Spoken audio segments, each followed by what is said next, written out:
자, 우리 성도 여러분, 오늘 오전 예배 때는 우리 성도들이 이 교회 생활, 이 신앙 생활을 어떻게 해야 되는가, 이제 그 부분을 이 말씀을 다뤄야 되겠습니다. 제가 올해로 한 33년째 교회 사역을 합니다. 33년째. 그러니까 우리 지환이 나이 때 제가 이제 교회 사역을 시작한 거예요. 그때부터 지금까지 쭉 교회 사역을 하면서, 사역자의 관점으로, 목회자의 관점으로 여러 이제 교회를 사역하고 또 제가 이렇게 목회하고 또 많은 성도들을 참 나름대로 어쨌든 목양하고 상담하고 이러면서 제가 느낀 바가 여러 가지가 있어요. 오늘은 그걸 제가 다루려고 해요. 여러분, 이 사람은 혼자 사는 게 아닙니다. 이 사람은 이 땅에서 사는 동안 우리 사람은 이 사회를 구성해요. 사회. 그러니까 두 사람만 있으면 사회가 되는 거예요. 우리 예수님께서도 이 두세 사람이 모인 것에 함께 한다고 그랬잖아요. 우리는 딱 두 사람만 모이면 그것은 사회가 되는 거예요. 그래서 국가가 가장 큰 사회죠. 국가. 근데 우리나라 국가가 지금 완전히 그냥 어디서 산 거지 같은 정말 세상 말로 양아치 같은 인간들이 아주 조목조목 이 국가를 지금 파괴하고 있어요. 그건 제가 이 세계관 때 아주 자세하게 하여튼 오늘은 또 다루겠습니다. 또한 우리의 가정도 사회예요. 우리의 가정도 여러분 사회라는 거 꼭 알아야 됩니다. 그냥 가족이라고 해서 뭐 어때 이러면 안 돼요. 이 가족도 이 가정도 사회예요, 사회. 그러니까 가정도 잘 어떻게 하면 이 가정을 운영할까? 온 가족들이 진지하게, 열심히, 바르게 생각을 해야 돼요. 그리고 교회도 사회입니다, 교회. 이걸 몰라요. 많은 그리스도인들이 교회는 신령한 집, 그리스도의 몸, 이제 이렇게만 알고 있지, 교회가 사회인 것을 모르는 거예요. 그래서 교회도 어때요? 비록 영적으로는 하나님의 집이요, 그리스도의 몸이지만, 이 땅에서는 교회가 어떤 것입니까? 사회예요, 사회. 그래서 이 교회라고 하는 것도 우리 그리스도인들이 이것도 내가 다니는 직장이나 국가나 어떤 기관이나 어떤 이런 것과 똑같은 그런 곳이라는 걸 반드시 알고 교회 생활하고 교회를 다녀야지 교회를 그렇게 생각하지 않고 대부분 교회를 다녀요. 목사님들조차도 그걸 잘 모르더라고요. 교회도 사회예요, 사회.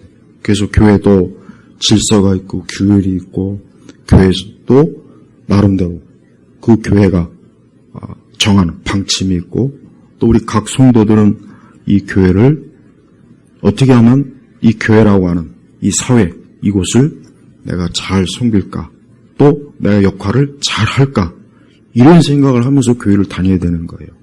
근데 제가 수십 년간 사역을 해본 결과 대체로 그런 생각이 없어요. 그냥 예배 열심히 나오고, 기도 많이 하고, 열심히 교회 봉사하고, 그러면 다 되는 줄 알더라고요. 천만에요. 저는 교회에서 기도 제일 많이 하는 사람 제일 싫어요. 기도 열심히 제일 싫어요. 싫다는 표현보다는 굉장히 위험스럽게 봅니다. 왜 그런지 아세요? 문제를 제일 많이 일으켜요. 교회에서 자칭 신령하다는 사람이 문제를 제일 많이 일으킵니다. 그래서 저는 교회에서 지나치게 열심히 내는 사람 보면 위기감이 와요.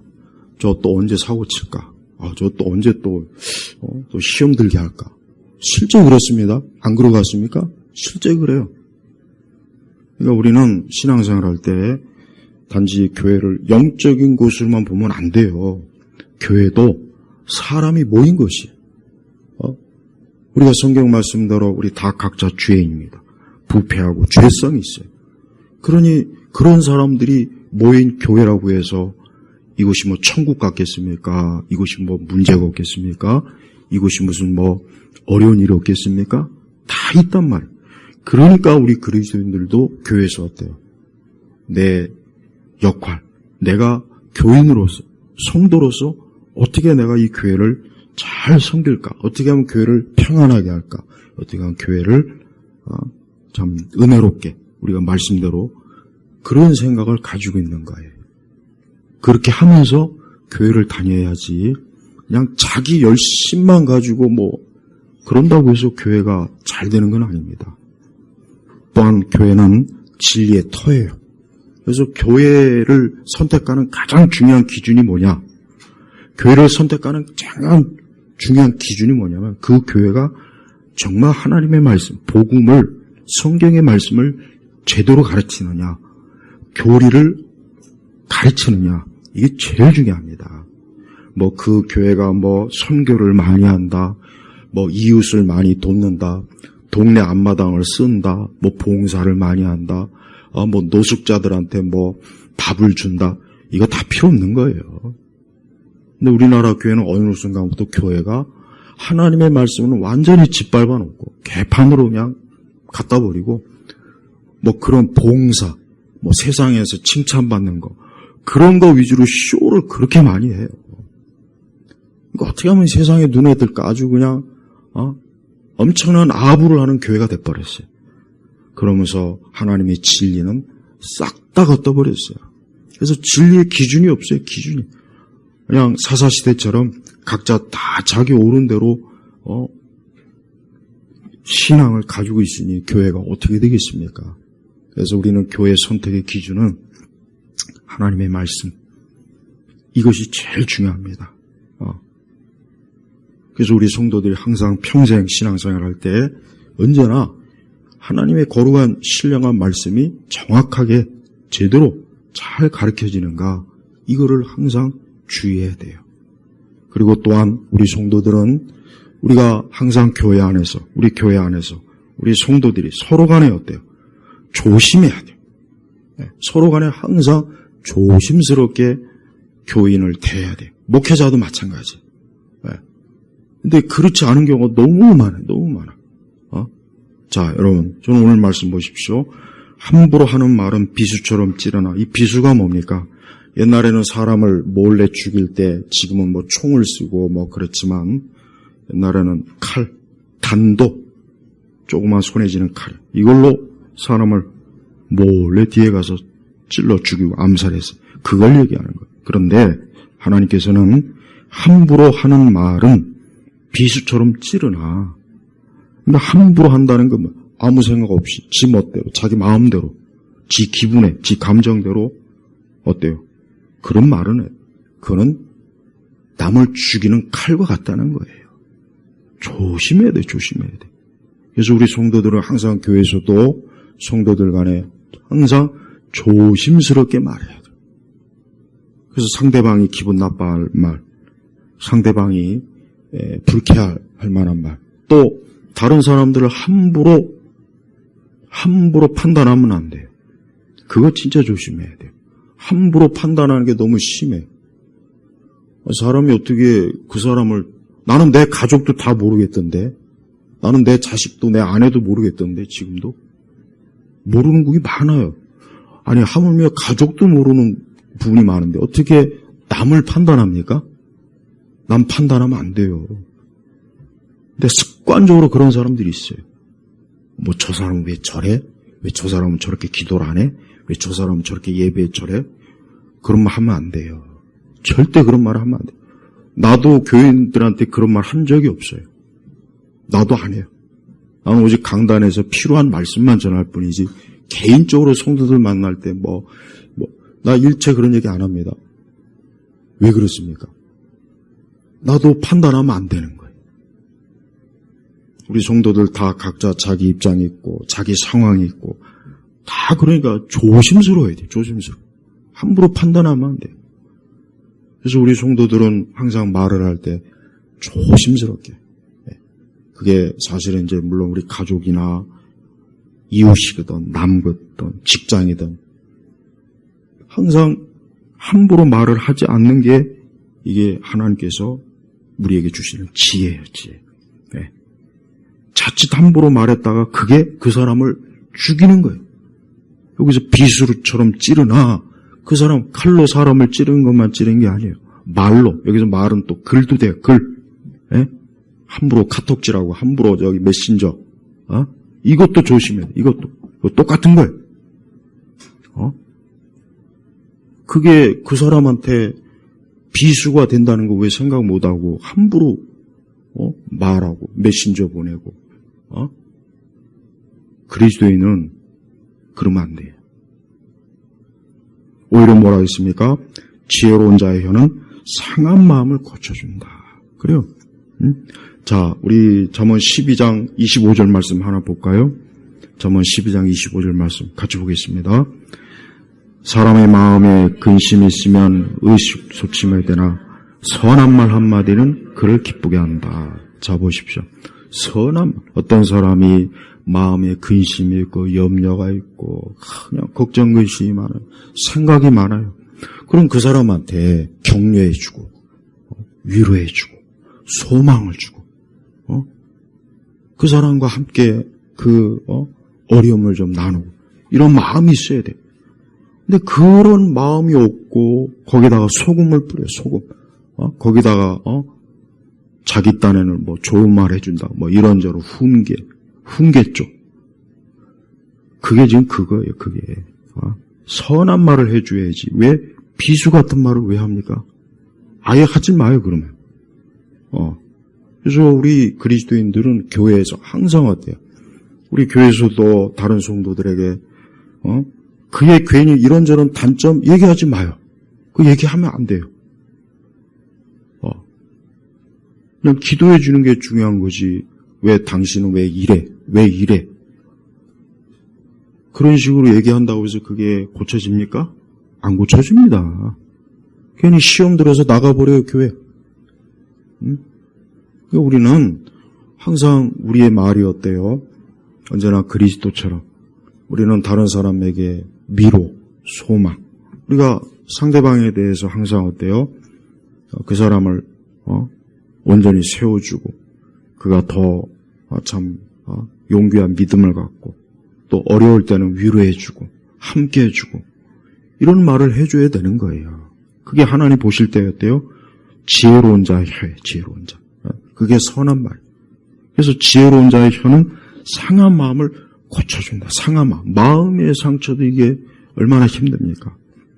마음의 상처, 인간은 이 육의 상처도 참 고통스럽지만 마음의 상처도 힘든 거예요. 마음의 상처. 이 마음의 상처 때문에 우울해지고 기분이 안 좋고 감정이 상하고 괴롭고 고통스럽고 그래서 막 차라리 죽었으면 좋겠다. 이런 생각을 하는 사람들이 얼마나 많습니까? 그러니까 그런 사람한테 우리가 어떤 말을 하겠습니까? 뭐 그런 사람한테 뭐 까지 훈계를 해줍니까? 무슨 그 사람들한테 무슨 뭘 가르칩니까? 아니에요. 그런 사람한테는 위로해. 그의 마음을 감싸주고 그에게 격려해주고 그를 다시 일으켜 세워주는 그런 말을 자꾸 해줘야 돼. 네. 우리 성도들이 자녀들한테도 물론 자녀들을 훈계할 때도 있지만 또 자녀들을 또 너무 길을 꺾거나 자녀들의 마음을 상하게 하는 그런 말도 사실 안 하면 좋습니다. 안 하면 좋아요. 이제 우리 가족 간에도 그렇고 우리는 이 땅이 어때요? 예? 타락한 본성에서 항상 악한 열매가 가장 뭐로 나오냐면 말로 나옵니다. 말로. 항상 말이 제일 먼저 나오는 거예요. 그래서 항상 우리 자신이 언제나 우리 예수님처럼 예수님이 이 땅에 오셔서 예수님 자신이 요한복음 1장 1절에 보면은 예수님 자신이 말씀이요, 말씀. 말씀이 육신이 되신 거예요. 그래서 그분이 이 땅에 친히 오셔갖고 그분이 이 땅에 어떠한 말씀을 전하셨습니까? 예수님이야말로 상한 마음을 고쳐주셨고 또 근심과 염려와 두려워하는 사람들에게 오늘 여기 전한 말씀처럼 선한 말씀으로 그들을 어때요?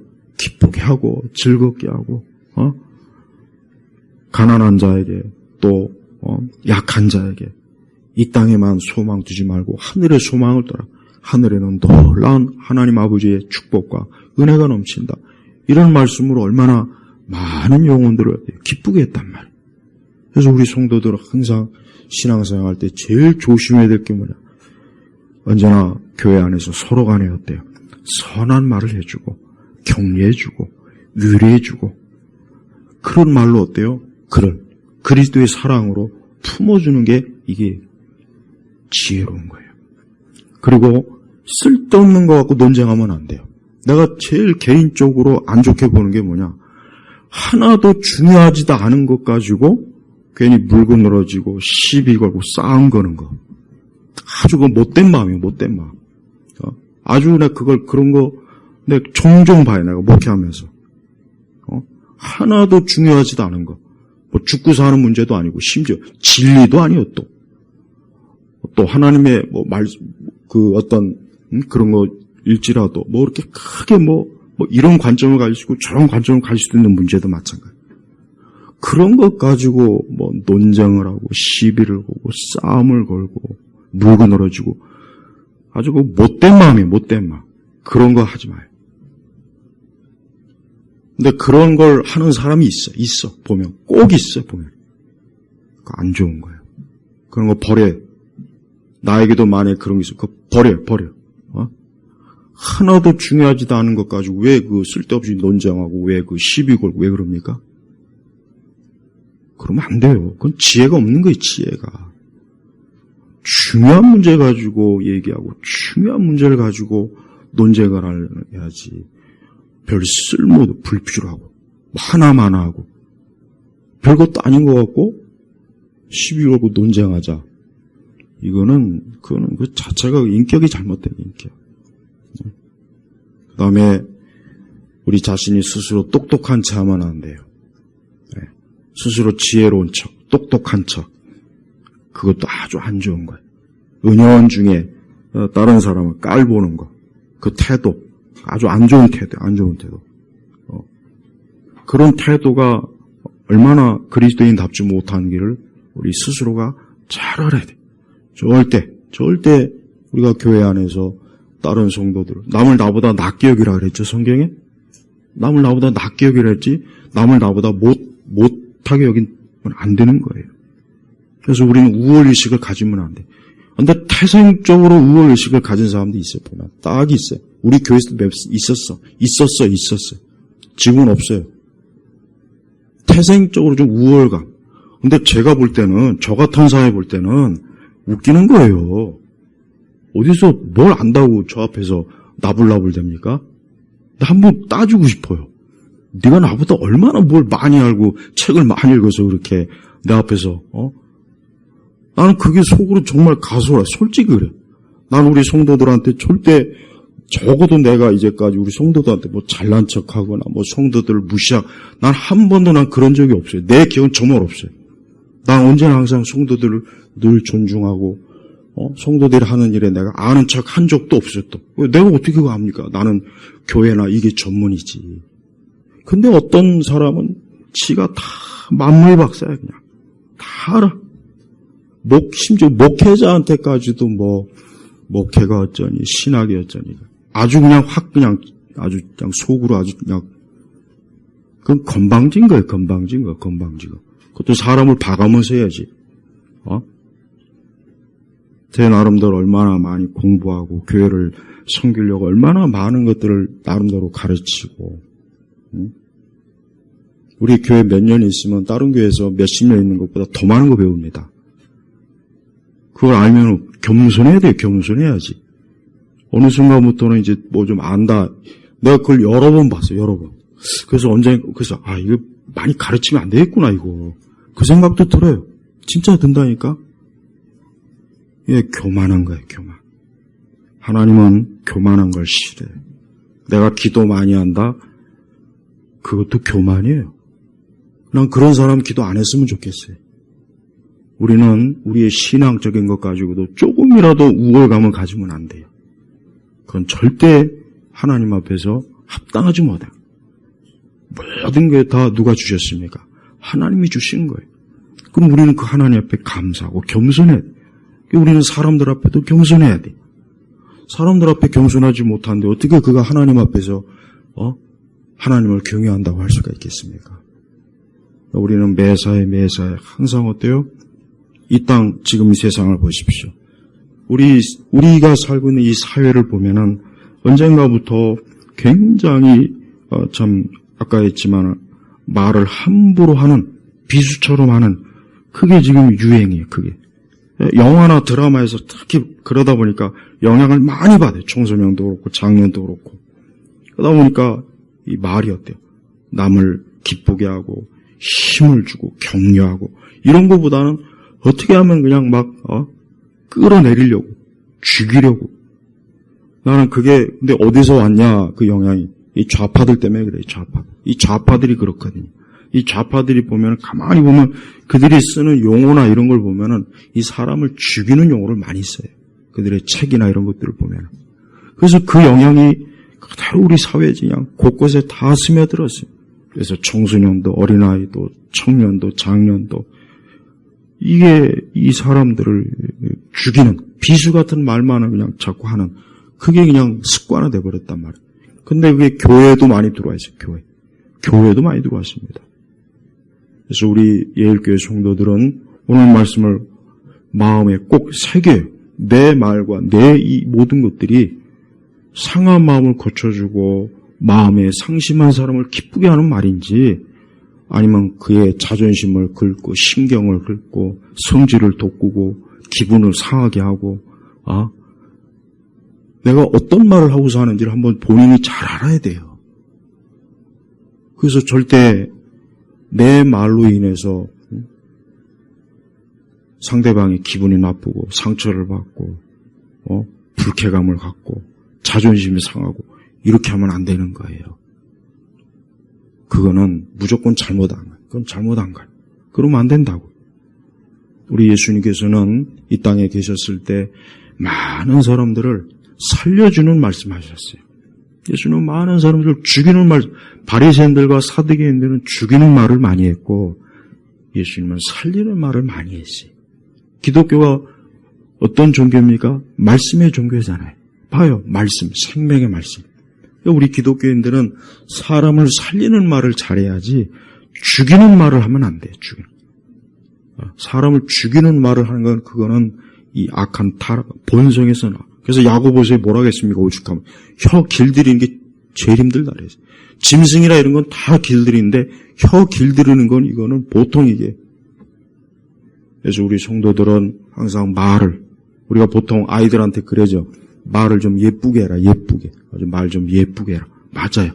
말을 예쁘게 해야 돼. 예쁘게. 예. 개인 간에 특히 개인 간에 얘기할 때 정말 말을 예쁘게 해야 돼. 그래서 말을 조심스럽게. 상대방의 좀 감정이나 상황도 잘 살피고. 근데 교회 안에는 자기가 마치 무슨 선지자나 사도가 된 것처럼 말하는 사람도 있어요. 그런 짓을 하면 안 된다는 거예요. 똑같은 죄인이 똑같이 다 그리스도의 양이에요. 교회 안에서 괜히 불필요하게 마치 자기가 선지자인 양, 사도인 양 그런 식으로 성도들을 훈계하고 교훈하는 그런 못된 버릇은 가지면 안 돼요. 그렇게 했다가는 언젠가 하나님께서 아주 호되게 아주 절대 그러면 안 돼. 그래서 우리의 말이 어때요? 언제나 나의 말로 인해서 다른 사람 상한 마음, 이 상한 마음 우리 시대 사람들이 얼마나 마음이 상합니까? 여러분 최근에 우리 윤석열 대통령이 참 이런 말을 했죠. 이 고립무원이다. 아무도 함께하고 도와주는 사람이 없는 거예요. 지금 보세요. 난 참 요즘 답답해요. 아이고 이렇게 더운 날 저 안에 엄청 더운데 엄청 힘든데 근데 운동도 못하게 또 잡아들여갖고 또 그냥 막 이것저것 다 뒤집어 씌우고 그래서 우리 성도들도 우리 윤석열 대통령한테 요즘은 전자편지로 바뀌었어요. 전자편지로 이렇게 위로의 말, 격려의 말을 해주세요. 하나님 말씀을 줬고 그게 필요해요. 근데 보니까 국힘 한 사람도 쓸모없는 그 사람들 그 머리 디민 사람이 없다고요. 윤석열 대통령 그렇게 될 때 단 한 사람도 나오지도 않고 쳐다보지도 않고 우리가 그런 상황에 처한 분들에게 해줄 수 있는 최고의 힘이 뭐냐? 격려해 주는 거예요. 우리 그리스도인들은 우리가 인생을 살 때 우리가 뭐 다른 사람들한테 무슨 뭐 돈으로 많이 도와주겠습니까? 무슨 뭐 뭘로 많이 도와주겠습니까? 우리는 말로, 말의 힘이 사실 크긴 해요. 말로 격려해주고, 억울한 사람을 말로 힘을 주고, 억울한 사람에게, 약자에게, 이게 우리 그리스도인이 선한 모습인 거예요. 그리스도인은 말을 잘할 필요는 없어요. 말을 잘할 생각하지 말고 내 말이 선한 말이 되고 남에게 힘을 주는 말이 되고 쓰러진 사람을 일으켜주는 말이 되고 혼자 정말 고분곤투하고 아무도 도와주지 않는 사람에게 내가 함께 있다 이런 말을 해주는 사람이 필요한 거예요. 지금 우리 윤석열 대통령 같은 지금 상황에서는 진짜 외국 우리 시민들이 격려의 말을 막 쏟아부어야 돼요. 아주 그냥. 그래서 전자편지를 막 하루에 막 수천 통씩 그냥 그 구치소로 들여 밀어놔야 돼요. 그걸 봐야 이제 거기 교도관도 그렇고 거기 구치소 소장도 함부로 못해요. 이렇게 지지하는 사람이 많구나. 우리가 함부로 했다면 큰일 나겠구나. 그렇게 해야 돼요. 그렇게. 어디 그 상 거지 같은 자가 밖에 나가서는 아무것도 못하는 인간이 안에서 왕노릇하는 거 보십시오. 꼭 공산당, 옛날 모택동이, 김일성이, 이 공산당 그 통치자들은요, 항상 보면은 이 우물한 개구리들이라 밖에 나가서는 아무것도 못해요. 안에서 왕노릇, 안에서. 여기저기 다니면서 지가 무슨 뭐 옛날 조선시대 왕처럼. 하여튼 참 우리나라는 여러 가지로 지금 힘든 상황이 됐습니다. 이럴 때 나라를 위해서 수고하고 애쓰는 사람들한테 필요한 게 뭐냐? 격려의 말을 해줘야 돼. 격려. 그게 굉장히 큰 힘이 돼. 그분들한테. 그래서 용기 잃지 말고 힘을 내고 언젠가 나라가 다시 정상화될 거다. 그때는 모든 것이 바로 잡힐 거다. 우리 사회나 우리나라는 언젠가부터 함부로 말을 하고 악한 말을 하는 사람들이 어느 순간부터 이 사회 주도권을 잡아버렸어요. 그래서 이 나라가 이 모양 이 꼴이 되고 우리나라 사람들의 심성도 그리고 나는 학교 교육도 그래요. 여러분 일본은 아이들한테 꼭 학기가 끝나면 아이들이 이제 선생님한테 감사하다는 말, 부모님께 감사하다는 거 그걸 꼭 가르쳐요. 제가 가만히 생각해요. 요즘 제가 생각하니까 제가 국민학교 때 받은 교육이 딱 일본식 교육이에요. 왜? 그 시대 선생님들이 전부 다 일제시대에 다 지나왔던 분이거든요. 선생님들이 다. 그러니까 그때는 굉장히 엄격했어요. 그러니까 우리나라 초등학교도 학기 딱 끝나면 한 학기 동안 엄마 아빠에게 감사하고 선생님에게 감사하고 이거를 아이가 쓰게 해야 되는 거예요. 그래서 저는 교육은 말이 기본이라고 생각합니다. 말이 기본이야, 말이. 그래서 아이가 부모님에게, 친구에게 어떻게 말하는 걸 가르쳐줘야 돼. 그것부터 아이들을 가르쳐줘야 돼. 근데 이 좌파들이 아이들을 막말하게 가르쳐줘요. 이 정교조들이. 아이들을 막말을 해도 괜찮다. 선생에게 막말해도 있고 부모에게 막말해도 좋고 이런 식으로 교육을 해버리니까 그 아이들이 어때? 사회 나와서도 직장에서도 그렇고 참 문제예요. 그래서 우리 그리스도인들은 이 말의 중요성을 알고 우리 생명의 말씀 되신 예수님이 생명의 양식을 주셔서 내가 살았다면 나 역시 그리스도의 본을 받아서 이 생명의 말씀으로 남을 살려야 되는 거예요. 남을 죽이면 안 돼요. 남의 자존심을 짓밟고 남의 인격을 모독하고 다른 사람에게 함부로 말하는 거는 이거는 아직 그리스도의 영이 없어서 그래요. 없어서. 그래서 우리는 매사에 내가 하는 말로 누군가를 살리는 것 이게 우리가 말의 목적이 돼야 됩니다. 그래서 인간 사회는 별거 없어요. 인간 사회는 서로 간에 좋은 소통이 되면 좋은 사회가 되는데 나쁜 소통이 되면 그게 나쁜 사회가 돼버리는 거예요. 그래서 우리 한국 사회도 보십시오. 나쁜 소통이 막 이 좌파들이 하도 여러분 한강 그 책을 전에도 제가 한번 얘기했지만 세상에 그게 어떻게 노벨상감이 됩니까? 그게 어떻게 노숙자상이면 혹시 모를까? 그게 어떻게 해. 그러니까 그런 거를 아이들이 읽고 청소년, 청년들이 읽으면 걔들이 마음속에서 어떤 말이 나오겠어요? 어떤 말이 나오겠냐고요. 어떤 말이 나오겠냐고요. 한번 생각해 보세요. 그래서 여러분, 내가 유튜브도 우파 진영의 그 방송을 들어보면 확실히 우파는 훨씬 나아요. 근데 이 좌파들 매체 들어보면 저질스럽고 쌍스럽고 저급하고 수준 이하. 옛날에 낙곰수 많이 들었던 사람 회개해야 돼.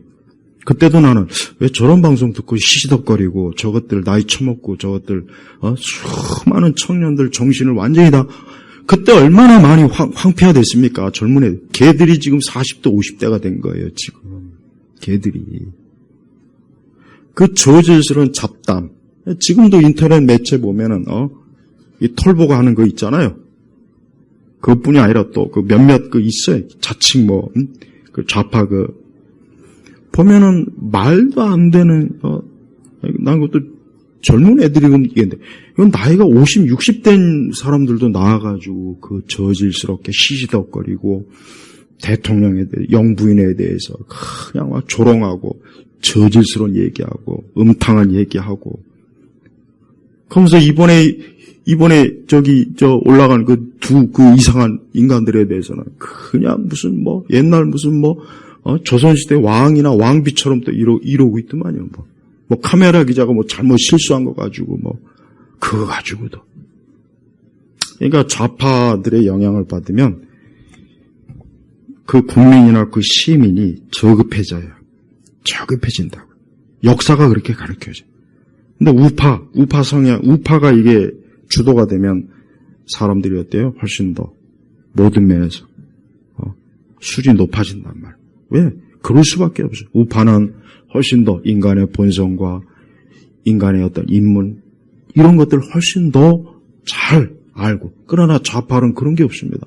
폭력, 선동, 죽이는 거, 짓밟는 거, 남을 멸시하는 거, 까는 거 좌파는 늘 이래요. 그러다 보니까 그 영향이 이 사회 곳곳에 스며들다 보니까 사람들이 그 영향을 받고 똑같이 그렇게 되는 거예요. 우리 성도 여러분, 우리의 입술과 우리의 마음에서 선한 말, 선한 글, 선한 것들이 나와야 돼요. 그게 하나님의 기뻐하시는 거예요. 하나님은 우리를 자기 형상대로 창조했어요. 그래서 항상 우리가 모든 면에서 하나님의 형상에 답게 우리가 사는 걸 하나님 기뻐하시는데 그 중에 뭡니까? 말이야, 말. 또 글, 말과 글이 어때요? 상한 마음을 고쳐주고 마음에 근심 있는 사람을 기쁘게 해주는 그런 말과 글이 될 때 그게 바로 하나님이 기뻐하시는 경건입니다. 그게 하나님 기뻐하는 경건이에요. 우리가 그렇지 못하면 우리도 역시 회개해야 될 문제예요. 저는 우리 예일교회 성도들이 항상 서로 오늘 말씀처럼 함부로 말하지 말고 지혜롭게 또 선한 말로 오히려 기쁨을 주고 용기를 주고 힘을 주고 마음에 낙심하고 어려운 사람들에게 격려해 주고 그리스도의 말씀으로 그를 더 생명력 있게 해주고 그럴 때 하나님이 기뻐하시는 거예요. 그게 그리스도의 뜻이고 그게 하나님께서 주시는 선한 복이라는 겁니다. 우리 성도들 악한 시대입니다. 지금 악하고 이런 말로 다 할 수 없이 어려운 시대입니다. 아마 점점 더 그럴 거예요. 그럼 점점 더 인간의 악한 본성이 더 곳곳에서 나올 거예요. 그럴 때 우리가 어떻게 해야 될까? 우리는 그리스도의 마음으로 우리가 살아야 됩니다. 그리스도인은 그게 최고예요. 저는 우리 그리스도인들이 그리스도를 떠나서 우리가 살 수 있다는 생각을 분명히 안 할 겁니다. 당연히 안 하겠죠. 그러나 실제적으로 나는 정말 그리스도의 마음을 가지고 사는지는 그건 또 다른 문제예요. 저는 우리 성도들이 매순간 우리의 말로 오히려 다른 사람을 기쁘게 하고 죄인을 돌아오게 하고 의로운 자를 더 의롭게 하고 슬픔과 염려와 낙심에 빠진 자를 더 세워주고 남의 속을 긁는 그런 말 글 하지 말고 오히려 더 하나님이 기뻐하시는 그런 참 복된 말을 하는 그런 분들이 되시길 주의 이름으로 축복합니다. 기도하겠습니다. 하나님 아버지 감사합니다. 오늘 이 시간에도 우리 주님께서 우리에게 선한 말씀을 이루 말로 닿을 수 없이 많이 말씀해 주셨습니다. 우리 온 성도들, 우리 자신도 우리 주님과 같이 하나님과 같이 그러한 선한 말로 생명의 말로 많은 사람들을 살리는 그런 사람이 되게 하시옵소서. 간절히 기도하며 우리 주 예수 그리스도의 이름으로 기도 올렸습니다. 아멘.